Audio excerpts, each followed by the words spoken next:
Bonjour à tous. Au cours des dernières semaines, je vous ai sollicité à travers une série de sondages pour déterminer la meilleure montre de plongée parmi une sélection de 40 modèles couvrant tous les segments de prix. Pour vous expliquer le déroulement de cette compétition, nous avons commencé avec 40 montres que j'ai réparties aléatoirement en groupes de 4 pour former 10 poules qualificatives. Vous avez alors été invité à voter pour votre montre préférée dans chacune de ces 10 poules, afin de sélectionner le top 10. Toutes les montres ayant terminé deuxième de leur poule, mais ayant obtenu au moins 30% des votes, ont été repêchées. Une fois cette première sélection effectuée, 4 poules ont été à nouveau tirées au sort, et vous avez voté pour identifier les 8 montres finalistes, celles qui allaient concourir dans la grande et la petite finale. Bien que la composition des poules ait été déterminée par tirage au sort, les résultats finaux se sont avérés assez cohérents, reflétant les choix éclairés des amateurs de montres parmi nous. Pour commenter l'ensemble des résultats, j'ai invité Corentin de la chaîne Amateur de montres, et sans plus attendre, je vous laisse découvrir les résultats de ce tournoi visant à élire la meilleure montre de plongée selon vos votes. Salut Corentin, merci de t'être joint à cette vidéo pour ce tournoi des montres. Bah écoute, merci Nicolas. Écoute, c'est un plaisir d'être avec toi aujourd'hui pour faire cette vidéo et puis analyser finalement les résultats du tournoi. Alors, déjà, alors, tu as parcouru la liste, il y avait pas mal de montres qui étaient en challenge. Alors, déjà, est-ce que tu es surpris du résultat final Honnêtement, je suis pas surpris des deux premières. Après, je suis un peu plus surpris, mais globalement, je m'attendais quand même à quelque chose de assez similaire. Et toi, t'as été surpris ou pas du coup de ce résultat? Alors, oui et non. En fait, bon, sans dévoiler le grand vainqueur, en fait, là où je suis surpris, c'est que le grand vainqueur est en général plutôt chargé quand on lit les commentaires sur Internet. Et en fait, malgré tout ça, bah, ça en tête, quoi. Et là où j'étais surpris, c'est effectivement dans le top 4, il y a deux montres auxquelles je m'attendais pas. Bah, en fait, c'est aussi lié comme c'était un tournoi, en fait, il y en a certaines qui se sont fait éliminer avant et si on avait fait, par exemple, si on avait mis tous les concurrents dans une liste et qu'on avait pu voter pour chacun d'entre eux, je pense que le classement aurait été un peu différent, quoi. Euh, Notamment, je pense que la cinquième aurait été un peu plus haut, mais bon, je- on verra ça. Je D'accord. pense que c'est Non, le mode de tournoi aussi qui influence le classement final. ouais, exactement. En fait, alors ce que j'ai fait, c'est que j'ai tiré tout au sort pour qu'il y ait vraiment une équipe, enfin, que ce soit équilibré, quoi. Enfin, j'ai pas voulu mettre que des montres très fortes séparées pour qu'elles se rejoignent à la finale. Non, j'ai tout tiré au sort, indépendamment de. Hmm. Puis advienne que pourra, quoi. Et alors du coup, bah, regardons le premier tour. Alors le premier tour, il opposait donc la Longines Hydro Conquest, l'Ocean Crawler, la Squall Forge Carbone et la Yema Spearman. Et, euh, Ouais. et la grande vainqueur, bah, c'est la Yema. Ça t'a surpris ça ou pas? Alors moi ça m'a pas surpris parce que c'est pour cette montre que j'avais voté pour le coup. Mais alors je suis pas surpris non plus parce qu'on est en France donc ça me paraît. Enfin il y a un gros fan club Yema. Après je pense que ça aurait pas été en France, je pense que la Longines aurait gagné puisqu'elle est deuxième et assez loin mais quand même largement devant les deux autres. Ça me surprend pas honnêtement.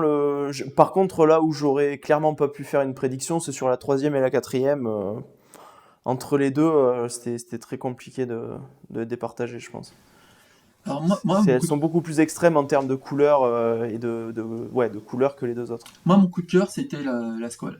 Bon, et accessoirement, Hmm. je ne pouvais pas voter, hein. Donc, et bon, et la Yema, je suis pas surpris non plus, parce qu'en fait, effectivement, alors j'ai fait une vidéo sur la Yema Superman Héritage, et elle a vraiment 100 fans, quoi. Enfin, c'est un fan club, Hmm. on peut pas dire du mal dessus, hein. Faut faire attention. Ah oui, oui, il y a une très grosse communauté Yema. Toi, je crois que c'était la calibre ETA 2824 que tu as. Ouais. Ouais, en plus, donc elle est sympa celle-là aussi. Moi, j'en avais eu une aussi, mais bon, je l'ai pas gardée, mais c'est vrai que c'était une très bonne montre et je regrette un peu de plus l'avoir, surtout dans sa couleur noire, index blanc, rond. J'en avais une autre, mais ouais. Euh, c'est une très bonne montre. En plus, elle est vraiment polyvalente dans le sens où ça a beau être une étanche 300 mètres, elle peut quand même se porter en quasiment toutes conditions, quoi. Donc ça, c'est ce qui est cool. Ouais, c'est clair, elle est très polyvalente en fait, pour peu. Moi, je trouve, j'arrive pas, enfin, ça me frustre Yema parce qu'en fait, ils ont ce dessin de la Superman, je trouve vraiment magnifique. Et il mettrait des éléments un peu plus de qualité, genre c'est le Super Milnova, s'il mettait du X1, enfin, elle saurait, mais ça serait Oui, oui, un oui, monument. Ouais. c'est il y a des trucs frustrants. Moi, sur la mienne, pareil, il y avait un truc frustrant, c'était qu'il y avait pas de lume à 12 heures. C'est un truc qui me saoule sur une lunette de pas avoir de lume à 12 heures. Pareil, c'est vrai que l'espèce de bloc lunette, parfois, on dirait qu'il se cale pas bien. Alors peut-être qu'ils ont amélioré ça, mais enfin, il y a des petits trucs qui pourraient être mieux, je pense que. Mais ouais, ça viendra, hein. Maintenant, avec le calibre manufacture, déjà, ils ont passé un petit gap avec le nouveau là qui va bientôt être livré. Mais ouais, ils pourraient faire mieux, quoi, c'est sûr. Et du coup, donc la seconde de la sélection, enfin, elle a été repêchée parce que donc c'est la Longines Hydro Conquest. Donc en fait, elle était pas très loin derrière. Il y a une trentaine de voix qui les ont séparés. Donc bon, voilà. Donc seconde montre Ouais. repêchée, Hydro Conquest. Bon, c'est une bonne montre. Hein. Enfin, il n'y a pas à dire quoi. Moi, la Hydro Conquest, je suis. Enfin, c'est une bonne montre, c'est sûr. J'ai du mal avec l'énorme augmentation de prix qu'il y a eu sur cette montre au cours des 2 dernières années. C'est quelque chose qui me choque. Je me souviens, elle était à 1 300 ou 1 400 euros. Elle est presque à 2 000, ou elle les a peut-être même dépassées maintenant. En tout cas, la dernière fois que j'ai regardé, elle était à 1 950. Je trouve que c'est énorme, quoi. Surtout qu'ils n'ont rien changé dedans. Mais bon, dans l'absolu, c'est une bonne montre, hein. De toute façon, toutes les marques ont augmenté leur prix. Donc, bon. Après, moi, j'ai un peu plus de mal sur son design de cadran, notamment. Donc, dans tous les cas, je préfère la Superman. Si je dois en choisir une, c'était la Superman. Ah ouais, moi j'aime bien la Longines. Mais... Ensuite, donc deuxième groupe, donc était opposé donc la Casio G-Shock Frogman, la Tudor Pelagos, la Bulova Oceanographer et la Tissot Sistar. Et là, sans surprise, Tudor, mais alors loin devant. Hein. Oui, donc c'est pas étonnant. Alors moi, j'avais voté pour la Tudor Pelagos. J'aurais pu plus hésiter avec la Tissot si elle était en 40 mm. Enfin, elle vient de sortir en 40, mais là c'était une 43 qui est affichée. Enfin bon, à l'époque, je crois qu'elle n'était pas encore sortie la 40 mm. Après, bon, dans l'absolu, la Tudor est quand même bien meilleure. C'est du titane, 500 mètres, valve à hélium. Elle est quand même très très très chouette la Tudor. Mais voilà, moi pour moi c'était première Tudor et après la Sistar. Et je suis pas très fan des. Alors, je parle de toutes direct. Après peut-être que tu. Là, je suis pas très fan des lunettes internes, donc de la Gégère et puis la Bulova, ça me parle pas plus que ça. Voilà. Et toi, alors t'as pas pu voter du coup, mais alors qu'est-ce que t'aurais voté du coup? Oh bah la Tudor, hein, sans Ouais. discussion quoi. Ouais. Donc un résultat auquel j'étais content. Donc voilà. Et, et après, qu'est-ce que tu penses des trois autres? Enfin, indifférent. Et, T'étais indifférent ou? ouais, j'étais complètement différent. À la limite, la deuxième, j'aurais pris la Tissot. Tu vois, enfin. Mais c'est pas la Comme moi, fini. quoi. Ouais, elle a fini derrière. Enfin, bon, mais c'est pas. Mais la Tudor a tellement écrabouillé ce round que.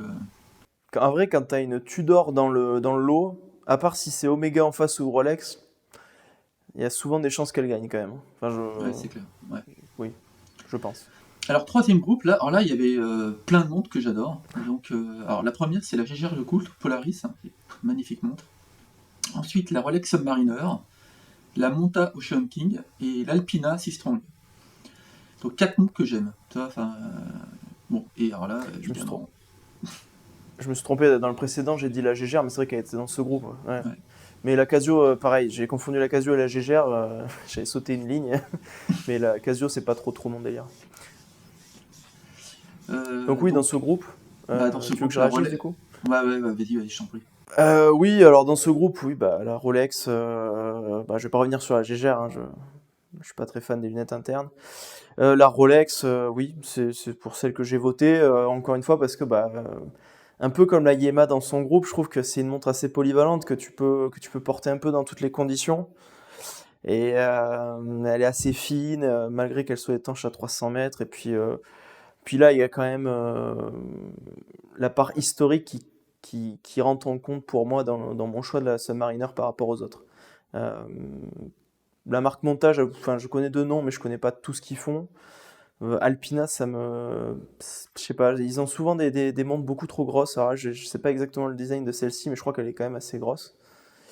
Et voilà, voilà pour ce groupe. Et toi, qu'est-ce que tu aurais choisi? Alors moi j'aime bien les lunettes internes, tu vois, c'est rigolo.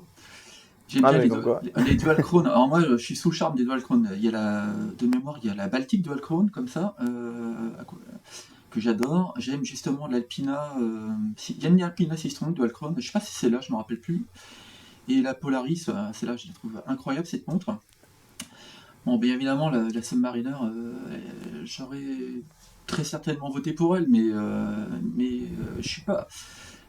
Là, j'y gère quand même, c'est une belle montre, quoi. Et c'est rigolo d'ailleurs, assez régulièrement lors de ce tournoi, j'ai eu des commentaires Hmm. sur le fait que les gens s'attendaient à ce que la montre la plus chère gagne, systématiquement, tu vois. Et ça n'a pas été le cas tout le temps, mais c'est vrai que c'est plutôt une norme, quoi. Le- Ouais, ben, à part pour la Longines au premier, mais ouais, c'est vrai. Enfin, ouais, à moins qu'il y ait vraiment un côté très français à côté, ou vraiment que la plus chère ait une caractéristique un peu exubérante, c'est vrai que c'est souvent le cas aussi, ouais, c'est vrai. Ok, donc la Rolex est passée sans surprise, et il n'y a pas eu de repêché lors de ce groupe, parce que la GGR finit à 19%, quoi.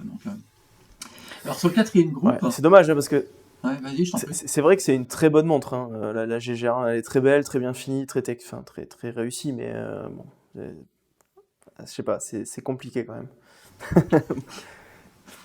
Alors quatrième groupe, là on avait une grande Seiko, une Citizen ProMaster Dive, une Mido Ocean Star et une IWC Aquatimer.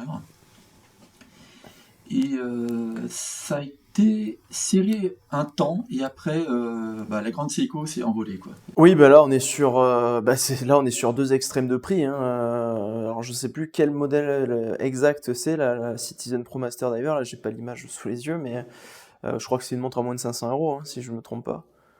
Ouais, dans ces eaux-là. Ouais. Ouais, donc oui, donc là il y a quand même un écart énorme. C'est vrai que Citizen Pro Master c'est quand même une gamme qui est très très appréciée. Ah, c'est une vraie tool watch que t'as pas peur d'abîmer, quoi. À l'opposé, la Grand Seiko, elle est exceptionnelle, que ce soit en termes de finition, de calibre, etc. Je pense qu'elle est un peu grosse quand même. Enfin, je me souviens plus de ses dimensions, mais je pense qu'elle est quand même un peu grosse. Mais bon, c'est sûr que dans l'absolu, elle est mieux que. C'est la meilleure du groupe, quoi. Mais la Citizen est quand même un très bon choix pour celui qui veut une tool watch. Je pense que j'avais voté quand même pour la Grand Seiko, encore une fois, comme la majorité des gens. Même si, franchement, dans ce groupe, alors la IWC me parle un peu moins, mais même la Mido, hein, j'aime beaucoup, hein. Donc, c'est compliqué, c'est vraiment parce que la Grand Seiko est dans l'absolu une bien meilleure montre, enfin bien plus haut de gamme, que j'ai dû voter pour la Grand Seiko. Mais elles sont toutes respectables. Voilà. Moi, je suis pas déçu du vote des gens. Enfin, la grande Seiko, c'est une très belle montre. Moi, j'aurais voté pour la Mido, tu vois. Et Ah ouais. je la trouve vraiment top, cette montre. Mais la grande Seiko, ouais, c'est clair que sa finition, enfin, c'est un bel objet, quoi. Enfin, Mm. alors, du coup, le cinquième groupe, on trouve une montre que j'aime, hein, enfin, que j'adore même. Donc, il y a la Doxa Sub 200 Aquamarine, la Rolex Deep Sea, euh, l'Omega Seamaster 300 et la Zodiac Super Seawolf. Et donc là, c'est l'Omega qui a gagné, hein, enfin, et pareil haut la main. Oui, ouais, c'était prévisible, honnêtement. Omega a quand même une forte. Enfin, c'est souvent qu'ils sont, même sur les chronos, c'est souvent qu'ils sont au top. Bon, bah là, c'est vrai que face à des montres quand même beaucoup moins connues, enfin, beaucoup moins connues, il y a la Rolex, mais la Rolex, c'est la Deep Sea qui est quand même vraiment énorme. C'est compliqué à porter, quoi. C'est vraiment une montre extrême. Enfin, voilà. Euh, donc, je comprends que l'Omega soit devant. Je pense que oui, j'avais voté pour elle. La Doxa, c'est pas ma version de Doxa préférée, la Sub 200. Je trouve que la 300, 300T est quand même plus.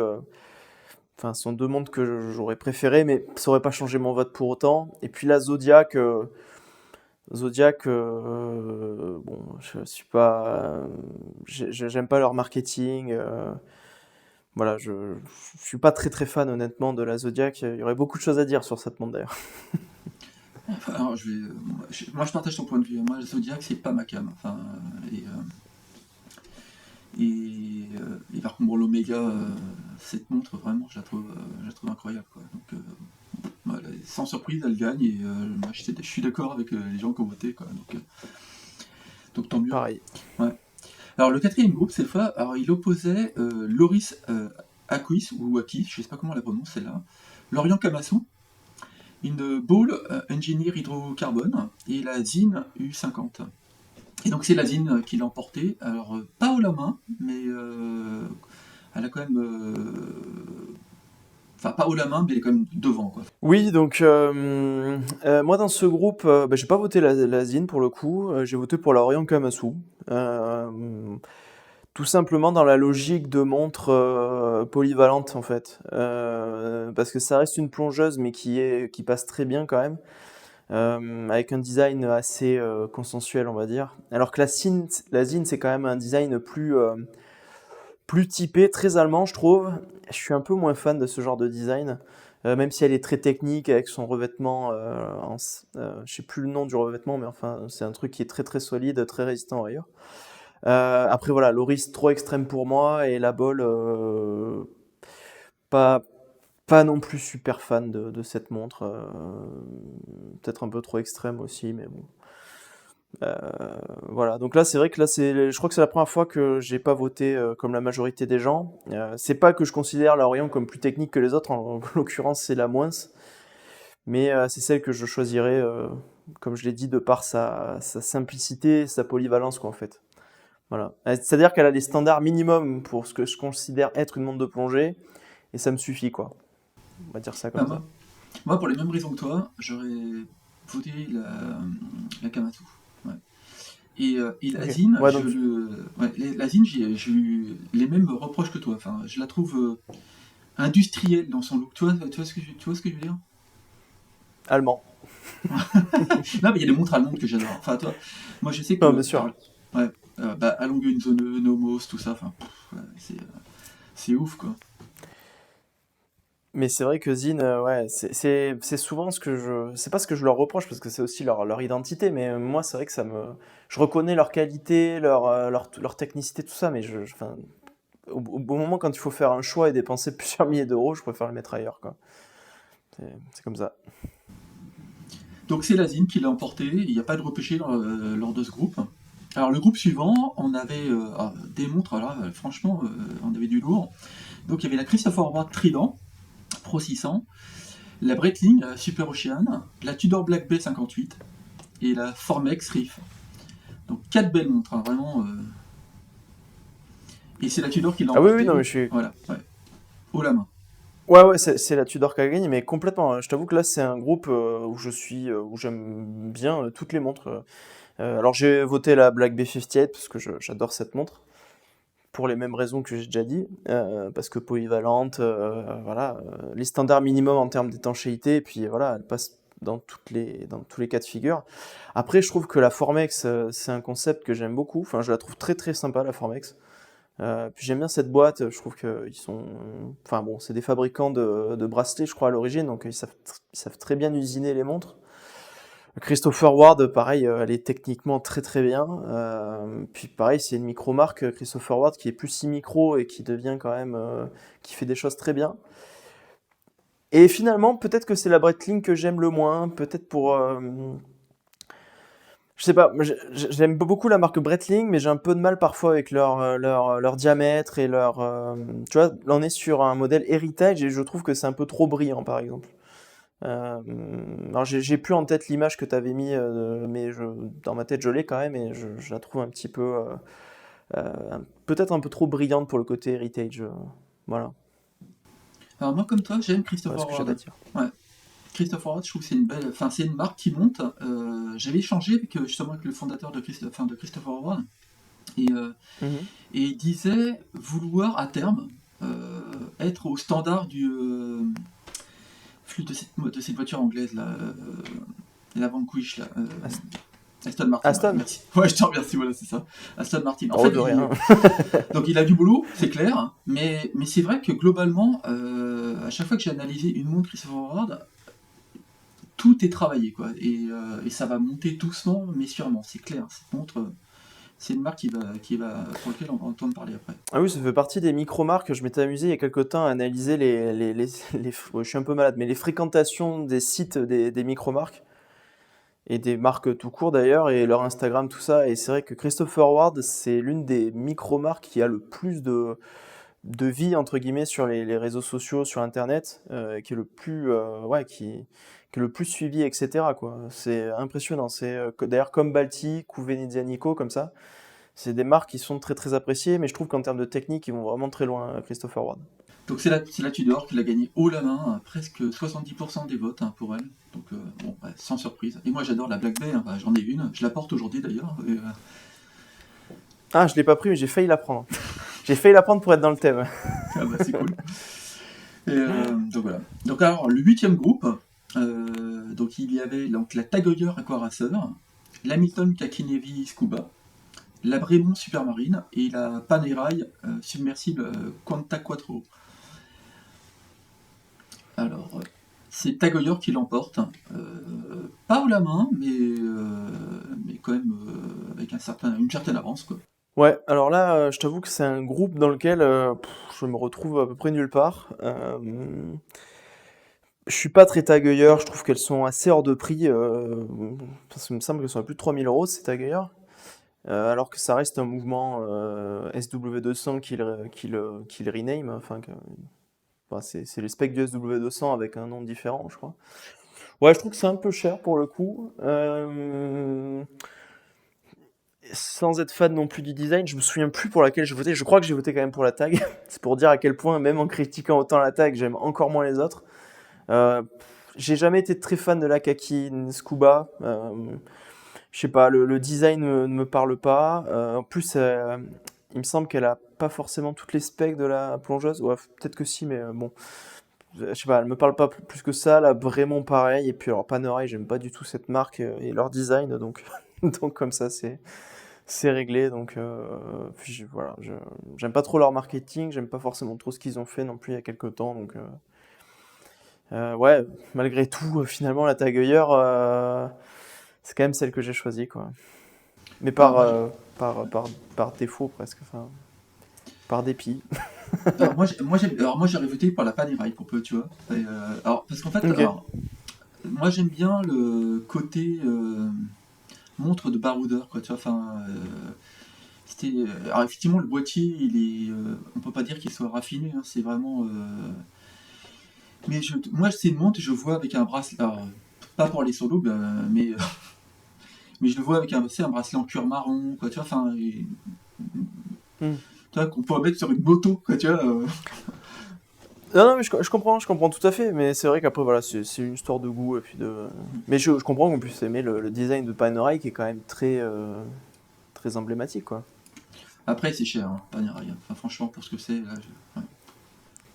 Alors, le neuvième groupe, donc on a une Olay Chainbase, l'OW C1000, ensuite la Batik Aquascaf, une Seiko Prospex et la Laurier Neptune. Et donc, c'est la Olay qui l'a emporté, pas loin devant, mais suffisamment pour être devant, et suivi de très près de la Batik Aquascaf. Donc, est-ce que tu es surpris de ce résultat? Ouais, Ouais. oui, ouais, alors je suis assez surpris que les gens connaissent autant Oleg Weiss, déjà, parce que c'est quand même, il me semblait, une marque assez confidentielle. Moi, honnêtement, si je devais parier avant, j'aurais été sûr que la Baltique allait gagner. Et je suis assez agréablement surpris de voir que c'est la Olek, parce que c'est une petite marque bon, qui a quand même plus de 60 ans, qui, je crois, c'est la première à avoir fait un boîtier étanche à 1000 mètres. Elle a été reprise il y a quelques années par un passionné, un gros collectionneur de la marque qui fait beaucoup pour elle. C'est des montres vraiment made in Suisse, enfin Swiss made, et qui restent dans des tarifs quand même, je trouve, assez raisonnables. Il a vraiment fait des recherches sur les mouvements pour choisir le bon, et parce qu'historiquement, ils emboîtaient de l'état, Mais bon, c'est compliqué aujourd'hui. Et enfin voilà, c'est un passionné qui me paraît très sérieux, qui a repris la marque. Donc ça me fait plaisir de voir que la Olek est à cette position-là. Je sais plus si j'ai voté pour la Olek ou pour la Baltique, parce que au-delà de tous les points très positifs que j'ai dit, je suis pas ultra fan du design de cette C1000, alors que j'aime beaucoup le design de la Baltique. Mais bon, par contre, en termes de spec, clairement, elle se fait éclater. La Baltique par la Olek, enfin, ça n'a rien à voir, vraiment. C'est vraiment un char d'assaut, la Olek Weiss, hein. Voilà. Et puis pour les deux autres, ouais, ça me parle pas plus que ça, pour être franc. La Laurier, je crois que c'est un peu un hommage en plus. Ouais, ça me parle pas plus. Et la Seiko, pareil. Je trouve qu'il y a trop de problèmes chez Seiko dans ces prix-là pour que je m'oriente dessus. Voilà, j'étais très long, je te laisse la parole. Alors moi j'aime bien Laurier pour peu. Alors c'est effectivement c'est une montre hommage qui mixe plein de montres. Tu vois, enfin, bon, mais effectivement elle peut pas, pour moi elle pouvait pas être au niveau soit de la Baltique soit de l'Olek. Et Olek, moi j'adore cette marque effectivement. Ils font des super boîtiers. Notamment ils font également des boîtiers chronographes qui sont étanches Mm. et ça c'est incroyable. Donc j'aimerais bien faire une revue d'ailleurs sur une de ces montres. Et donc, moi, je suis content elle sorte du lot. Alors, effectivement, au départ, moi, je pensais que la Baltique allait emporter ce match. Et finalement, c'est bien qu'on ait affaire à des gens qui, finalement, sont connaisseurs, parce que Oleg mérite cette place, quoi, je trouve. Je suis d'accord. Je suis d'accord. Moi pour en voir souvent là chez Aurel qui distribue la marque, c'est vrai que c'est des montres qui quand tu les vois, elles ont quand même un charme et on voit qu'elles sont bien faites quoi. Donc je suis très heureux pour Olek de gagner ce truc. Mais après voilà, on a un public quand même qui est assez passionné. Enfin, il regarde toutes nos vidéos. Enfin, il regarde nos vidéos tout ça. Donc même si j'ai pas souvenir d'avoir parlé de Olek Weiss, peut-être que si, mais enfin, je suis content pour eux, quoi. Donc, du coup, c'est l'Oleg qui l'a emporté et a été repêché de la Baltique. Ben, voilà. Donc, parce qu'elle a suffisamment de résultats pour être dans le lot final. Alors, dernier groupe, donc là était opposé donc, la Blancpain 50 Phantom, la Nevada Antarctic Diver, une glace auto originale, la CQ, et la Rado Captain Cook. Donc là, pareil, un groupe pour lequel il y avait du combat, quoi. Oui, la Blancpain a gagné très largement. Exactement. Et je n'ai pas voté la Blancpain, mais pour le coup, je la trouve beaucoup trop grosse, cette version de la Blancpain. C'est complètement importable. Moi, je crois que j'avais voté pour la Glashütte originale CQ, qui a un excellent rapport qualité-prix. Alors, elle est chère, mais elle est très belle, cette montre. Et ouais, c'est une montre qui méritait, je pense, gagner, parce qu'en plus, voilà, elle a des dimensions quand même beaucoup plus contenues que la Blancpain. Même si c'est vrai qu'historiquement, la Blancpain est quand même plus réputée. Moi, j'aurais quand même voté pour la Glashütte. Mais honnêtement, dans ce groupe-là, je les trouve quand même toutes bien, hein. La Blancpain, si elle était plus petite, je la trouverais géniale aussi, hein. Voilà, c'est moi ce que j'avais à dire. Alors moi, j'aurais pas voté pour la Blancpain parce que je me doutais qu'elle allait gagner hein, ce match. Donc, et effectivement, j'aurais voté très certainement comme toi pour la glace Wood. Ouais. Et, Mais, mais tu vois, c'est curieux parce que là, on n'est pas surpris de voir que la Blancpain gagne. Alors que sur le groupe précédent, c'est la Olek, qui est quand même beaucoup plus confidentielle, je pense, que Baltic, qui a gagné. Et là, finalement, c'est la plus connue qui a gagné, quoi, en fait. il n'y a pas vraiment de Là, règle. là, il n'y Ouais, a pas de surprise, quoi. ouais, exactement. Donc finalement, donc là c'est la Blancpain qui a emporté ce match et donc ça nous a permis d'avoir donc une sélection donc de 14 mondes je crois. Et donc là donc pour ce quart de finale, enfin on va dire ces demi-finales plutôt, on avait donc 4 groupes qui ont été composés. Donc le premier donc opposait donc la Rolex Submariner, cette fois la Longines Hydro Conquest et la Tudor Black Bay 58. Donc là, Hmm, sincèrement, voilà, je te dis pas, c'est dur. bon, tu connais le résultat. Moi, j'étais pour la Tudor Black Bay. Je voulais qu'elle l'emporte, quoi, tu vois. Et elle s'est fait écrabouiller. Ouais, bon, elle a aussi écrabouillé la Longines, ce qui fait plaisir. Enfin, ou pas d'ailleurs, mais. C'est-à-dire que la Tudor, c'est le seul endroit, je pense, où elle pouvait perdre. Elle aurait été peut-être dans n'importe quel autre groupe, je pense qu'elle pouvait gagner. Mais là, elle se retrouve face à plus. Enfin, c'est un peu l'élève et le maître, quoi. Je veux dire, t'as Tudor et t'as Rolex. Mais c'est vrai qu'en termes de pur design, alors, moi, je pense que j'ai quand même voté pour la Submariner. Mais je préfère le design de la Tudor Black Bay 58 à celui de la Rolex Submariner moderne 126, enfin 124 ou 126 610 là comme on a là. Je préfère le côté plus vintage à la Rolex. Après, je trouve que voilà, la Rolex, je préfère. Rolex, je trouve que c'est une marque exceptionnelle. Euh, et la Rolex Submariner, c'est quand même la naissance du mythe. Et c'est pour ça que j'ai voté pour la Submariner, mais honnêtement, c'est très très compliqué parce que si je devais les partager, c'est 45, 55 ou 42 ou 48, 52%, tu vois, pour l'une ou pour l'autre. Enfin, ouais, c'était finalement le pire tirage qu'il pouvait y avoir, pour moi. Ouais, pour moi aussi, hein. Enfin, je pense que ce groupe pouvait pas tomber pire. Et alors, tu vois, là, Hmm. je suis en train de préparer une vidéo justement comparative entre la Black Bay et la Submariner. Je me suis fait prêter une sub, j'ai pas de sub, mais en termes de spec, c'est clair que la Rolex elle est devant, quoi. Il y a pas, là-dessus, il n'y a pas de doute, quoi. Par contre, pour ce qui est du boîtier, des cornes, etc. Enfin, j'espère que Et j'arriverai mieux à faire. fini là, Tudor. Exactement. Moi, je trouve que la Tudor est. C'est étonnant hein, d'ailleurs, hein, puisque en fait la Tudor elle reprend le boîtier avec les finitions des premières Submariner des années 50 avec ses polymères, enfin avec ses chanfreins tout ça, ce que n'a plus la Rolex depuis je crois la 5513 ou celle d'après, je sais plus. Mais oui c'est vrai il y a des points intéressants. Sur le bracelet la Rolex est mieux aussi hein, que la Tudor. Mais en termes de design et de charme, je trouve qu'elle est vraiment jolie la Black Bay 58. Ouais, elle se porte bien, je trouve. Voilà. Ouais. Et je la porte hyper souvent, quoi. Je trouve qu'elle se porte hyper bien. Donc là, du coup, pour ce groupe, donc la Submariner l'a emporté avec 52%, donc haut la main. Et la seconde est donc était la Tudor Black Bay. Et la Longines a terminé avec 12%, malheureusement. Donc, Le pire groupe, ça aurait pu être s'il y avait eu la Omega dedans, à la place de la Longines. Là, il y aurait eu Enfin, je pense que la Rolex aurait gagné quand même. Mais le deuxième, honnêtement, je sais pas trop. Je sais pas trop. Peut-être la Omega, parce qu'il y a beaucoup de fans d'Omega quand même. Mais, alors, le second groupe, du coup, de ces demi-finales, donc il y avait la Oleg, de nouveau, face à la Grande Seiko, la Yema Superman et la Baltique. Donc là, donc il y avait un combat dans le groupe de deux Françaises qui s'opposaient. Et la Grande Seiko l'a encore une fois emporté, quoi. Ouais, mais encore une fois, la technique gagne sur le côté français, quoi. Et le côté, c'est la Olek Weiss, je suis mais vachement surpris de l'avoir si haut, quoi. Alors, je me souviens plus pour laquelle j'avais voté. Là. Je pense que j'avais voté pour la Grand Seiko. Euh... Oup.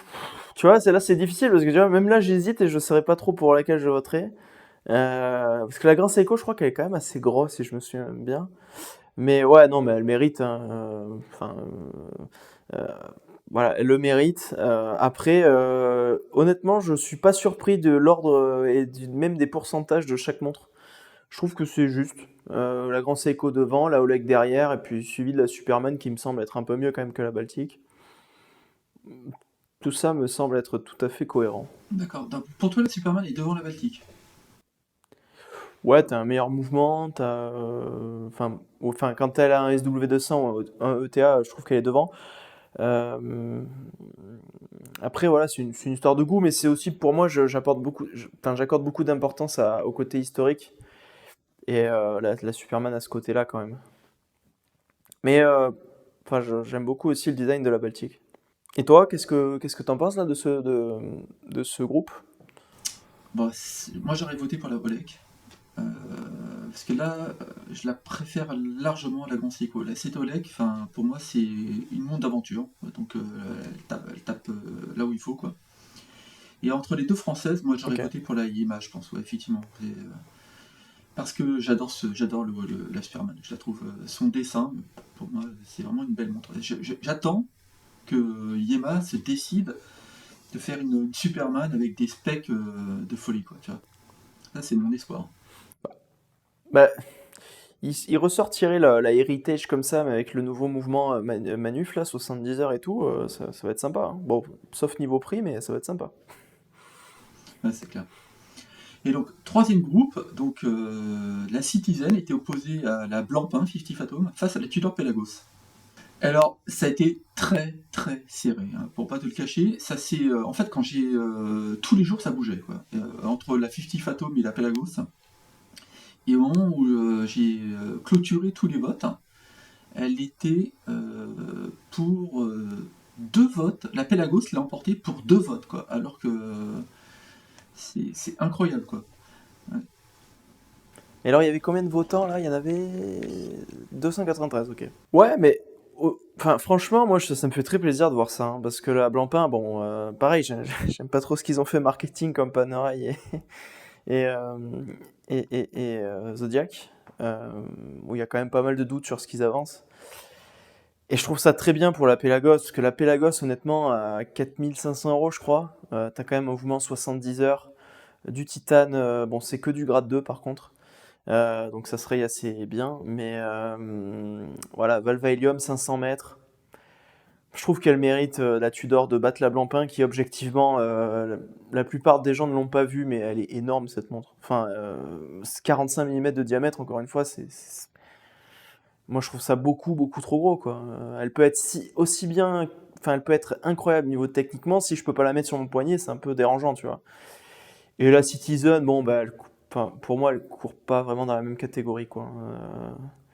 Ça reste, elle est très bien, hein, mais pour moi, c'est pas jouable face à une Tudor Black Bay, quoi. Enfin, Tudor Pelagos, je veux dire. Bon, c'est pas pareil. Moi je suis d'accord avec toi. Bon, clairement, moi j'attendais les résultats de ce duel Blancpain Tudor. Et moi j'aurais voté pour la Tudor, hein, et pour les mêmes raisons que toi, c'est-à-dire que 45 mm, faut l'assumer quoi. Alors c'est clair que Ouais. sous l'eau, très certainement, c'est mieux, tu vois, parce que tu peux. Ouais. C'est possible, ouais. Ouais. Ah, quoique, attends, je crois que sous l'eau, ça fait effet loupe, hein, l'eau, hein. Oui, complètement. Du coup, même quand c'est plus petit, ça ressort plus gros, il me Ouais. semble. Ouais. Donc bon, je sais même pas. Après, tu vois, plonger avec une montre qui coûte 20 000 €, chaud, quoi. Ouais, faut avoir envie. C'est- Mais c'est marrant de voir que elle a aussi facilement gagné précédemment face à la CQ notamment, qui est super aussi, hein. Et que là, bah, elle fait un très très beau score aussi, mais elle se fait battre quand même par une Tudor, quoi. Donc c'est marrant, enfin, c'est bien. Et moi j'étais content C'est parce que bien. justement c'était au moment, c'était au pire moment, au pic des remarques sur le non-duel dès lors qu'il y avait une montre qui coûtait très cher quoi tu vois. Et bon la Tudor reste une Mmh. montre qui coûte cher, hein, faut pas se leurrer, elle est au 5 fois quart, moins, 4 au fois moins. quart ou au cinquième du prix d'une Blancpain quoi donc. Ouais, non, mais c'est un peu délirant ce que fait Blancpain, hein. Enfin, je trouve que mettre une plongeuse sans complications aussi chère, ça peut être génial à l'intérieur, hein, mais c'est pas dans l'esprit de la plongeuse, moi je trouve. Enfin, Ouais, je une suis d'accord avec plongeuse toi. qui est aussi chère qu'une montre de haute complication, enfin, j'arrive pas à trop comprendre l'intérêt, quoi. C'est quand même 2 fois plus cher qu'une Rolex Submariner, je trouve que enfin, je sais pas, ça me paraît aberramment cher, parce que bon, c'est pas sur l'extérieur que tu vas avoir une énorme différence, et sur l'intérieur, je suis pas sûr que le calibre mérite d'être 2 fois plus cher non plus, quoi. Non, Bon, c'est comme ça, et même si elle c'est a mon un choix. look qui est assez type, maintenant la Blancpain on peut la reconnaître, alors notamment depuis qu'elle était mise en avant par Swatch, hein. Mais la Blancpain on la reconnaîtrait même de très loin quoi. Et donc en fait je pense que les gens qui l'achètent c'est pour dire voilà j'ai une Blancpain, mais euh, bon elle a des bonnes specs, elle est bien finie, etc. Mais effectivement pour une montre de plongée là c'est peut-être, c'est démesuré quoi. Après, Blancpain, en ce moment, ils sont pas bien, hein. Je veux dire, même avec la Swatch, enfin, quand tu regardes les résultats qu'ils ont fait, c'est quand même en baisse chaque année, quoi, hein. Après, vu les prix, c'est pas étonnant, hein. C'est une marque du Swatch Group qui souffre. Et on le voit d'ailleurs, il n'y a pas l'impact sur la Swatch Blancpain comme il y a eu sur la Swatch Moonswatch, hein. Dernier groupe, donc là il y avait l'Azim face à l'Omega Seamaster et la Tagueil. Et donc c'est l'Omega qui l'a emporté, et on va pas dire de très loin, mais qui l'a emporté quoi. Ouais, c'est sans surprise, honnêtement. La Tagueilleur, tu vois, finalement, j'ai l'impression que beaucoup de gens ont voté comme moi par défaut. Et là, elle se fait, mais même par la Zine, elle se fait rétamer, quoi. Pourtant, la Zine qui a un design assez identitaire, quoi. Je veux dire, elle fait pas, je pense pas que ce design fasse l'unanimité. Et pourtant, elle bat quand même assez nettement la Tagueilleur, mais elle se fait éclater par la Omega quand même, quoi. 72%, c'est quand même un beau score, quoi. Et ça m'étonne pas. Bah, tout à fait logique, y a pas grand chose de plus à dire là-dessus. Ouais, c'est clair. Alors du coup, donc monter, éliminer donc des finales. Donc alors je vais donner l'ordre. Je vais commencer par la 13e. Donc il y a eu la Tagueilleur. Finalement, c'est elle qui a eu le moins de voix. Bon, enfin, oublions le nombre de voix parce qu'en fait, c'était le dernier groupe, donc forcément, ils avaient forcément moins de voix. Mais en pourcentage, la Tagueilleur finit 13e.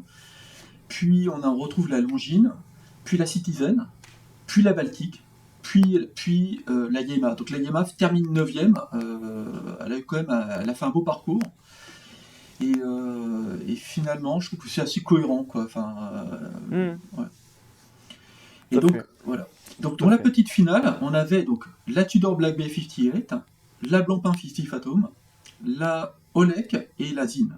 Et alors, qu'est-ce que tu. Alors, Et ce sont surprises. voilà. Franchement, Alors, c'est marrant, hein. Enfin, bah oui, non, c'est marrant. Peut-être qu'on aurait pu penser que la Olek allait battre la Blancpain, mais quand même pas.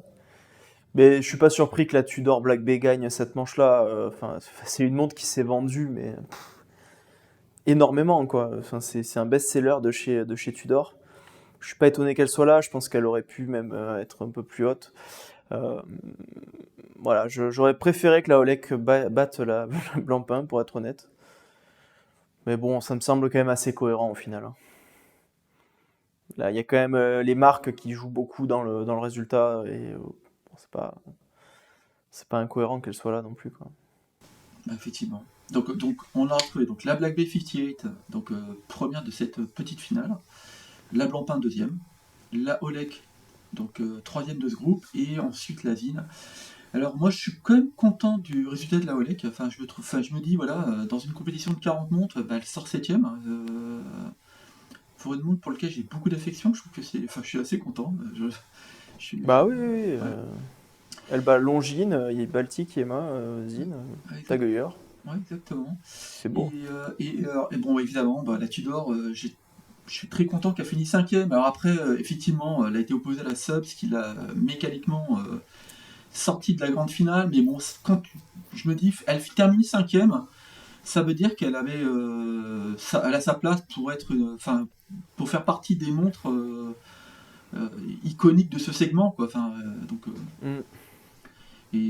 et pour moi, alors sincèrement, je préfère entre la Pelagos et la 58, je préfère la 58. Tu vois, enfin, En termes de. Ouais, à portée, oui. Oui, parce que la Pelagos, elle est quand même assez grosse. Alors, si je peux avoir 2 minutes là-dessus.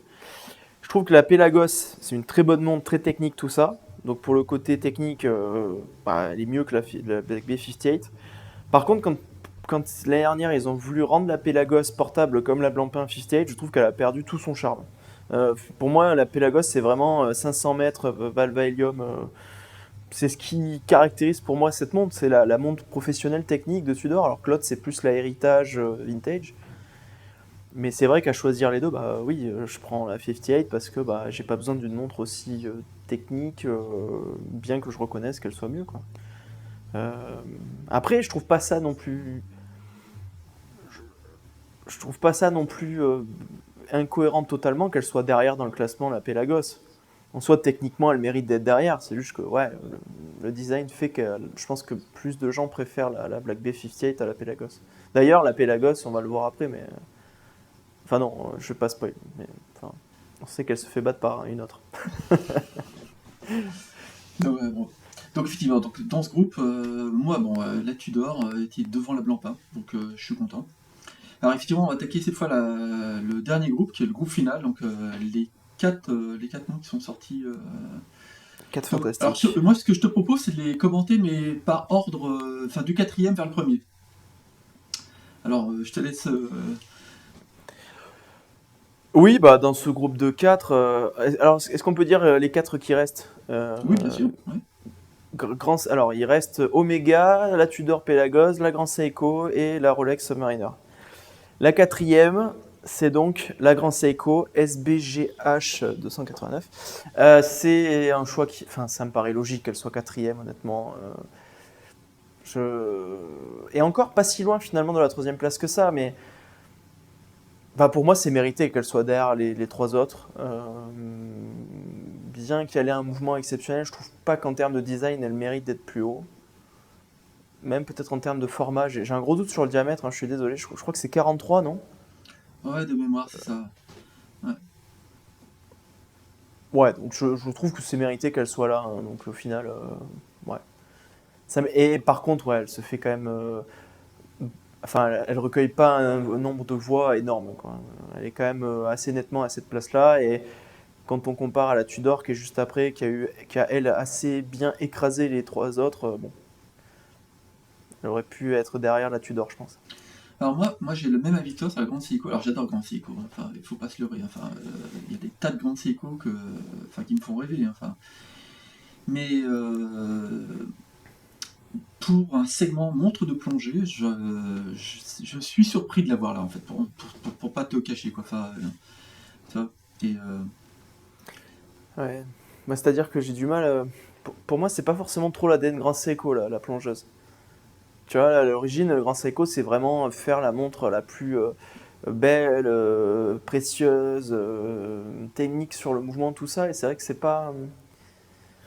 je- Moi, je préférerais voir, tu vois, la Marine Master de Seiko avec un mouvement high beat dans ce classement à la place d'une Grand Seiko de plongée, quoi.